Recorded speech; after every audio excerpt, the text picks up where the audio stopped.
Hi all, it's Jacob here back with another Catan video, and today I'm going to be talking about a game that I think is exactly the type of game that you would need to be able to win in order to reach rank 1 on Catan. I'm playing as purple in 4th position, and orange quickly decided to take b659, taking this strong or weak sheep spot and pointing up to this 3-1 port. Red surprised me a little bit and decided to take this 693 and play for the brick port. I think this is a really strong spot, but in this game, I think the 8-5-10 is just stronger. And I was a little bit jealous that blue was able to get such a strong spot placing third here. And I do agree with blue's decision to point towards the wheat port and the 5 orb because of this 2-9-10 with the free road. And now I'm left in a very tough position, because I think it's pretty clear that these were the 3 best spots. The 8-4-3 is a good spot, and it's nice to have a corner read and a little bit of ore on a spot that probably won't get blocked much since it's just a 3. But this 8 brick is probably going to get blocked a lot, and there's nothing that I really love to pair it with. I am really nervous about how strong of a setup blue has with this 6-3-11. If I leave it to them, I don't think that's something that blue should be able to get. But thinking about it, I just don't like my options if I take the 6-3-11 or one of the spots next to it, because 8-4-3 also would be really good for blue in the top left.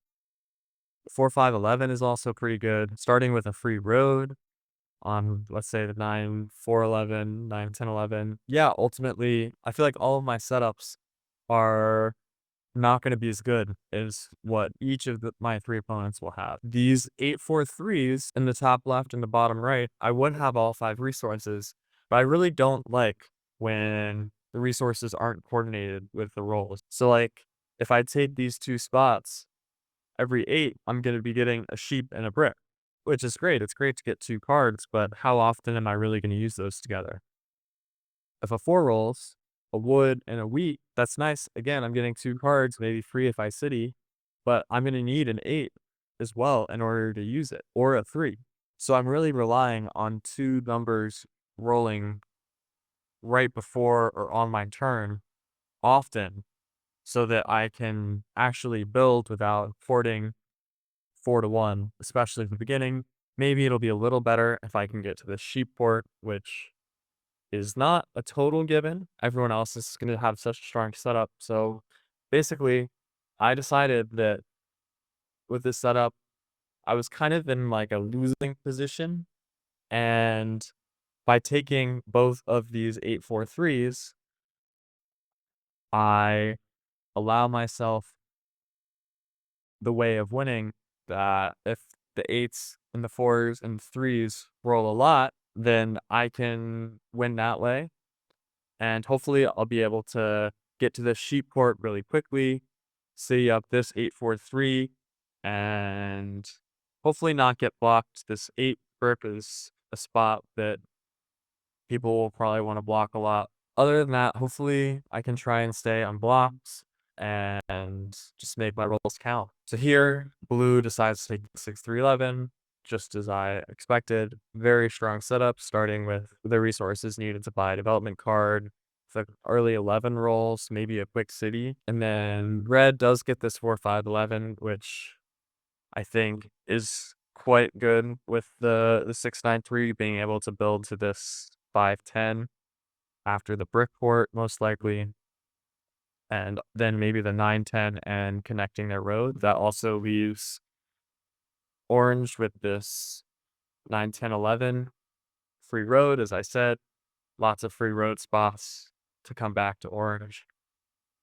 And with the 9-12 3-1 port already being in orange's sights, orange decides to take the little bit of extra wheat production and be a little bit further away from an expansion spot with this setup. but I think that's okay because it'd be great for orange if they could get the 6, 11, 12, and if not, the 9, 12 is gonna be orange's highest priority.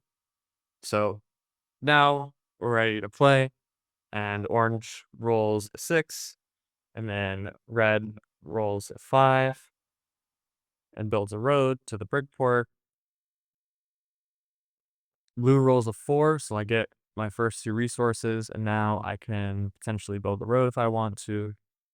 I roll another 4, so now I'm up to 7 resources. I had a couple of rolls go my way early, but I tried to trade a wheat for an ore targeting blue since blue doesn't have very much wheat production and has gotten an ore in addition to the one they started with, but blue said no. And I decided to build a road to the sheep port, trying to get there as soon as I can because I think the sheep port is the one that is most crucial to me because I think that sheep is just going to be the resource that I have the most extra of throughout the game. Orange rolls an 11, red rolls a 7. The bot picked this spot, and I say in the chat that I think that's the right spot to go. I really do think that my setup is the worst one here. So it makes sense for red to choose to block the 2 strongest competitors and decides to steal from orange, ports for a sheep, and passes. Blue rolls another 4, so I'm getting production and pretty good production at that, but it's only been 4s rolling so far, so I haven't been getting the sheep, brick, or ore that I need to use the wood and the wheat. I roll a 6, and I try and trade for a sheep, and no one's interested. Blue calls out on this turn that I have a really strong win rate, looked at some of my history, and blue sees that I'm a strong player and is calling it out to my opponents, which is something that happens to you as you push for number 1 and does make games a little bit harder if maybe people are more likely to work against you from the very start of the game as opposed to only when you have a strong position. Orange says, "Oh, purple only has 3 numbers." Purple was complaining about that, but I really do believe that my setup is the least strong one here. I am more active in table talking when I genuinely believe that my position is worse because I think that it comes off stronger that way when I'm not trying to convince my opponents to make trades with me or not block me when I actually think that they should. So, yeah, um, I call out in the chat here as I get my only ore stolen from. So again, I've had these 4s, but now I've gone backwards in terms of what I want to be able to use it with. And my brick is blocked. So without the ore or the brick, I need 2 rolls again in order to do something other than port for a brick to make a road. I decide to like call out that my win rate is high because, my opponents can see that that is true. And I also say I think that I have at best the 3rd best setup here. I think that I probably have the worst one, especially after my aura is stolen, but I don't want to push too far. And red is able to build a settlement on their turn after rolling a 10. I mentioned that my aura is stolen last time, so I hopefully don't get it stolen. And blue does not steal from me, steals from red, who just built a settlement and buys a development card. I roll a 9. Orange rolls a 5, tries to make some trades, and buys a development card.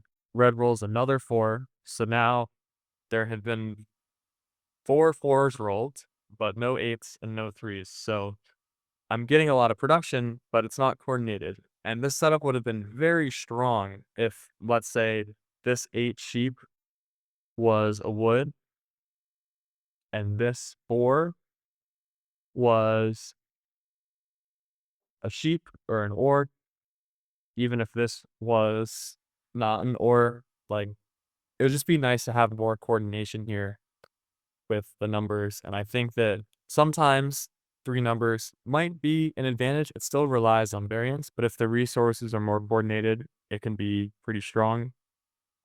This is an example of a 3 number setup that I think is not very strong, but I still decided to take. Blue rolls a 9, and I roll a 5.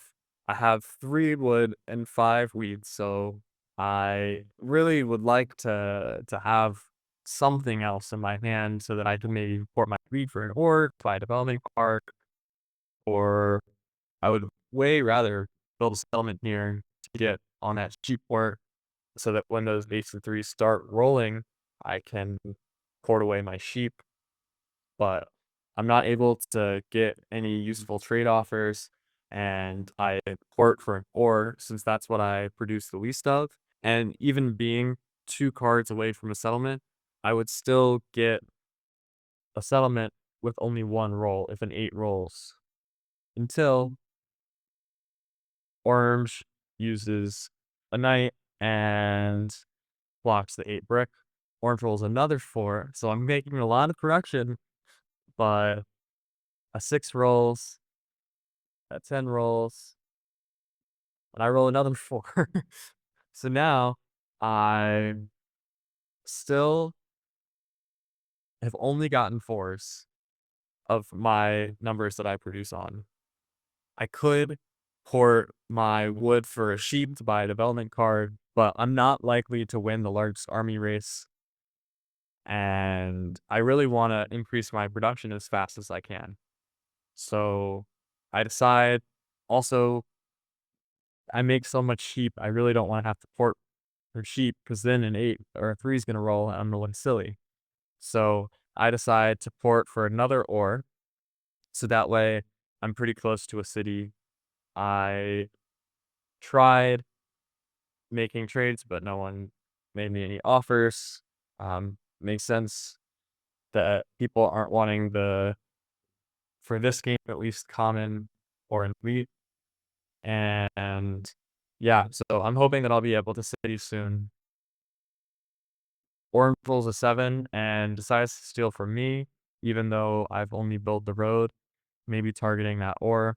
And luckily gets a wood, but I ported 4 of it, and now I have none of it, and it's not like I will often be getting that much wood.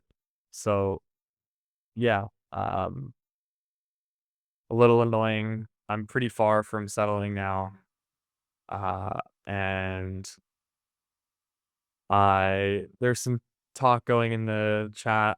I laughed at Blue saying that I was the Rob, given that I hadn't done anything. Blue had built 2 development cards. Orange should build the city. Red has gotten on the brickport and started going towards that 510. And I built a road.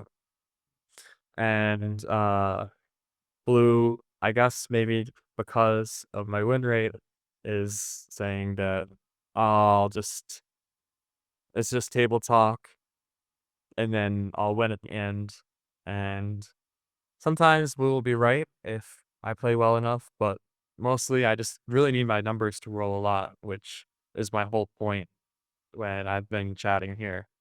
Red doesn't look for a sheep trade here and just decides to play ahead to the 910, which is a better spot than the 510, getting access to some ore, but I still think that if Red was able to settle here, that would probably be a pretty good move, especially because the 4 wood is currently blocked. Getting access to another hex with wood. Going back to my perspective, blue rolls a 6, uses a knight, and steals from orange, soloing orange, which orange is pretty upset about.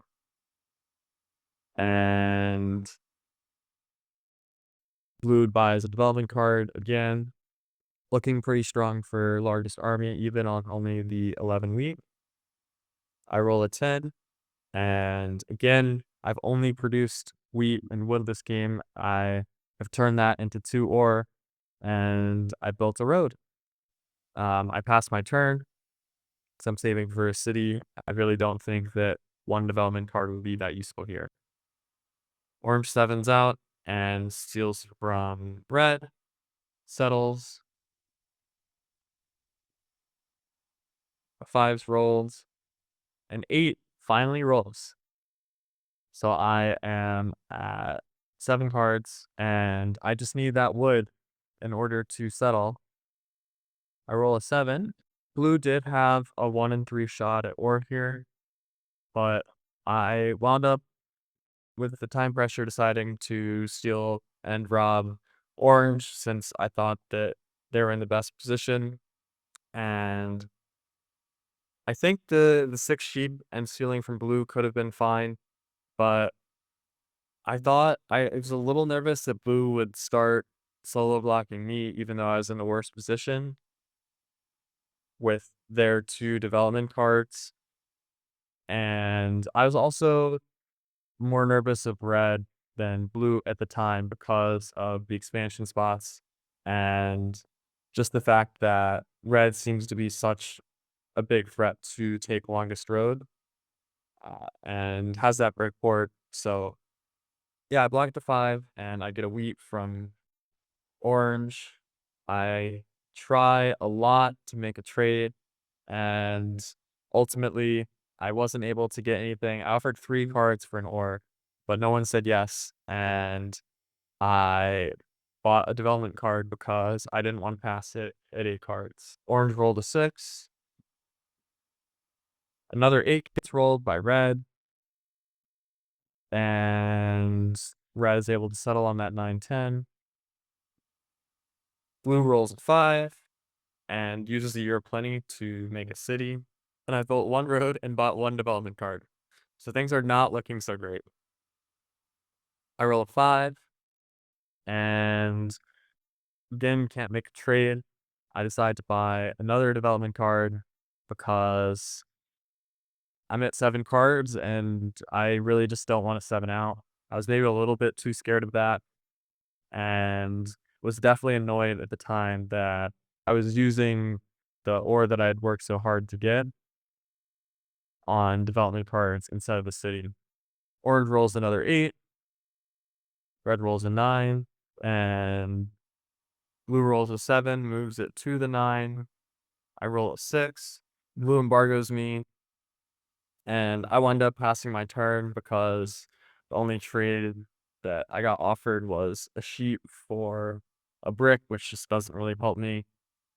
And yeah, I'm kind of just waiting on a 4 to roll again after they've rolled so many times in a row. Now an 8 has rolled so many times in a row, and my hand just kind of keeps ping-ponging back and forth. Now a 4 rolls, I'm at 8 cards, 3 rolls away. Another 4 rolls, so now I could potentially do a lot on my turn. Another 4 rolls, so I can do a lot on my turn. And I roll a 5, so I don't 7 out. And I'm gonna let you pause and say what you would do if you were in this position. So I've been trying to get to the sheep port, but I notice that I have the ability, because of all the wheat that I have in my hand, if I go to the wheat port first, which blue could want and blue could be in a strong setup later in the game. If I go to the wheat port first, then I can get that settlement down and use the wheat port in order to get the settlement on the sheep port. And so I do that. And so I got lucky in the fact that some 8s rolled and then some 4s rolled without a 7 in between, which is what I'll need to have happen in order to have those big leaps forward I'm going to need to make up for the long lapses I'll go without being able to do things that are useful while having this sort of setup.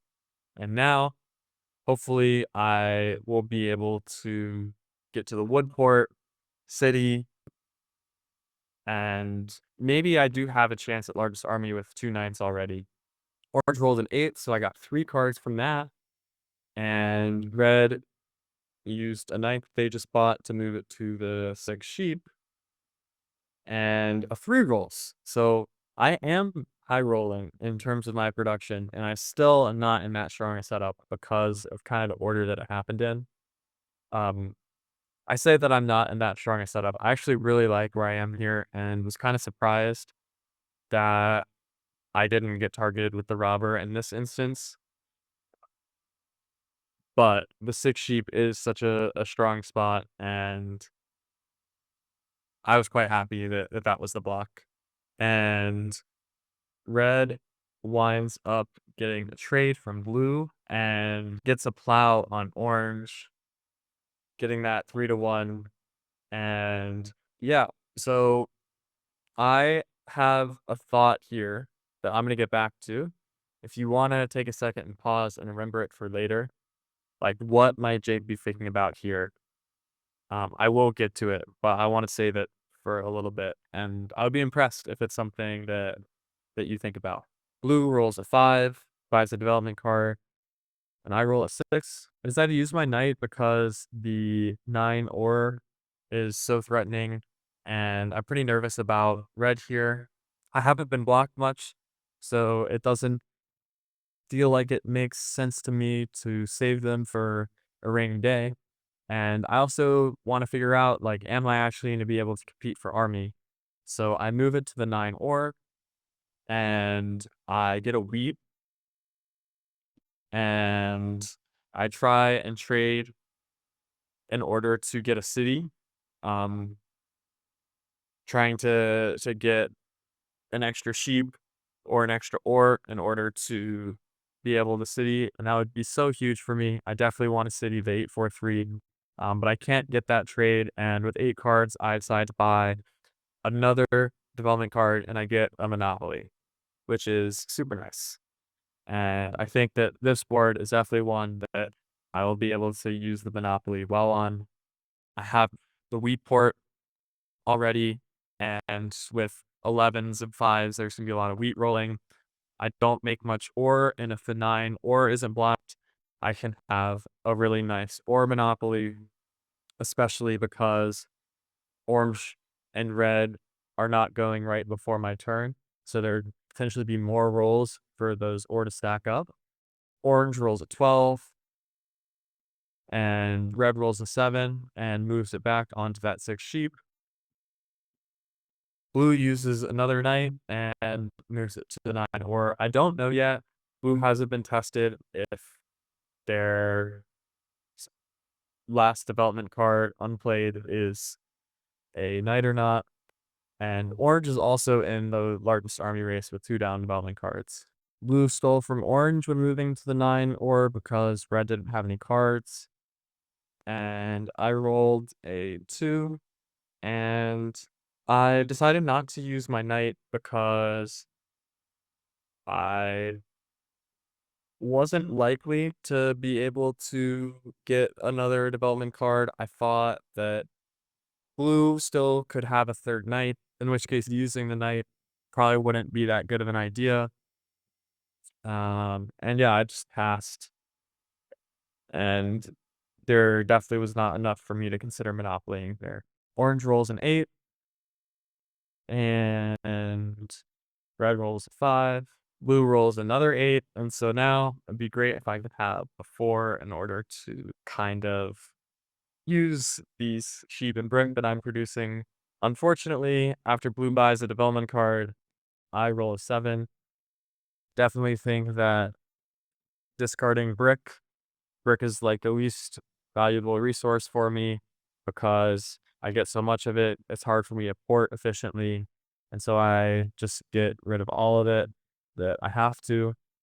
I move it to the 6th brick because I am most nervous about red after orange gotten plowed. I think the 6 sheep could have been a decent block here, but I think that red is in the strongest position, and I think it's fine to block the 6 brick.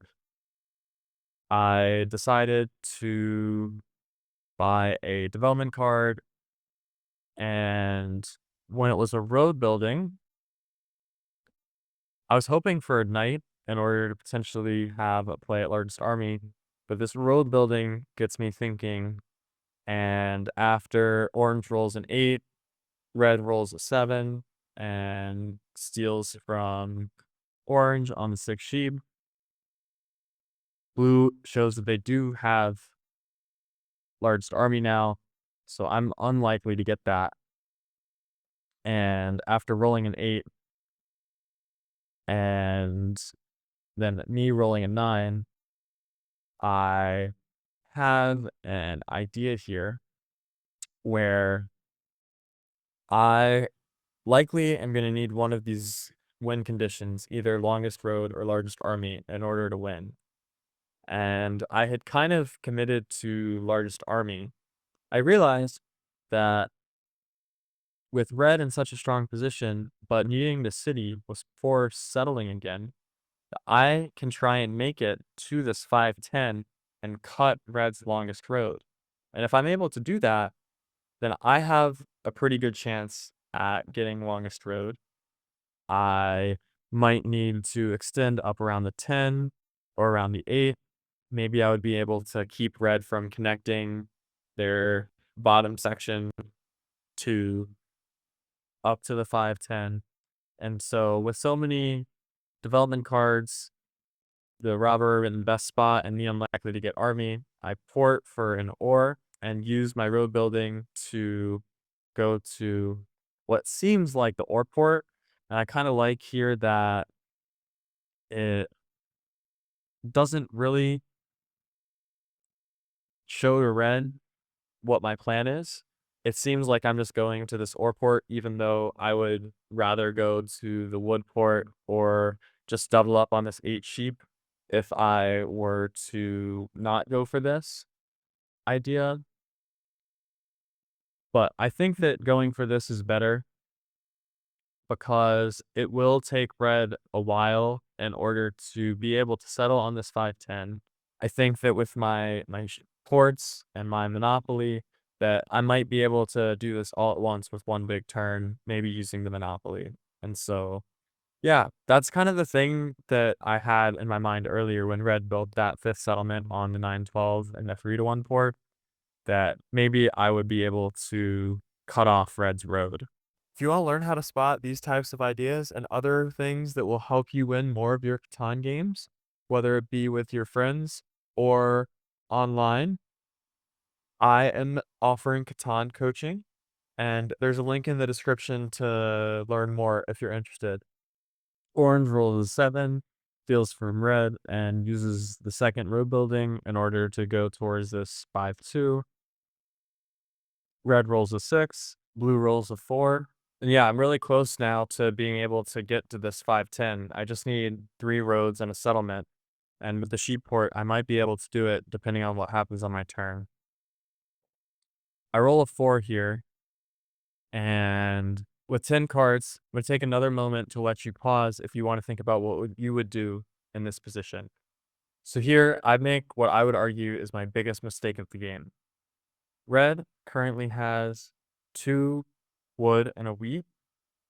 And what I decided to do, I'd had a little bit of computer problems, but still not a reasonable excuse. I don't really think about it too much before building these 2 roads and just passing my turn and thinking, "Oh, I'll wait till next turn in order to get the 510 and just do it all at once." But I've now shown my plan to red, and red can just build a road. Red has 2 wood, so probably will be able to build a road on their turn.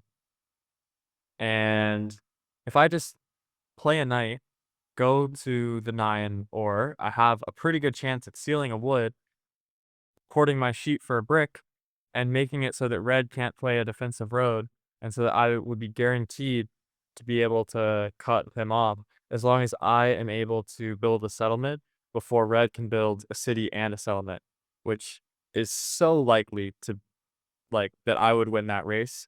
And yeah, just a huge, huge, huge missed opportunity for me here. I had the right thought process in order to make this winning play, and I just played quickly and stopped one step short. is yeah, so as soon as I passed my turn, I was annoyed at how stupid I was. After orange rolls a 9 and red rolls an 11, red sees my plan that I was pretty obvious about by this point, and red builds that defensive road, and I am just kicking myself again for making that mistake. It's good to go back, analyze your games, think about what things you did well, what decisions you made that weren't so good so that you can learn from it for future games. So yeah, unfortunately, with that big mistake, I wasn't able to win, but this is exactly the game that I would have needed in order to reach rank 1 if I had played enough games last season. The 8s and 4s and 3s, like, rolled enough, even though they're out of sequence, for it to be possible this game, and I just played too fast when I had my biggest opportunity, and, I just wasn't good enough to win this game. I'd like to think that I am good enough to reach to reach ranked number 1 if I get enough games in and if I play to my full potential, and I think that the things that I thought about while playing this game are proof that it's possible, but it's really hard to get there. Yeah, like I mentioned before, there's a link in the description if you're interested in Catan coaching. If people are interested in this, then it also would likely make me more motivated to continue making these Catan videos. Let me know what you thought of the new format, going back through the game, after the fact. This game was pretty long, and I didn't record it as I was playing it, but it still seemed like a really good game that I wanted to make a video out of. So let me know if you'd like this format, if there's anything that you would have done differently to make it more interesting to you, or if you would prefer just the gameplay with the live recording. Thanks so much for watching. Be sure to like and subscribe if you enjoy and would like to see more of these sorts of Catan videos. And hope you have a great rest of your day, night, whatever time it may be.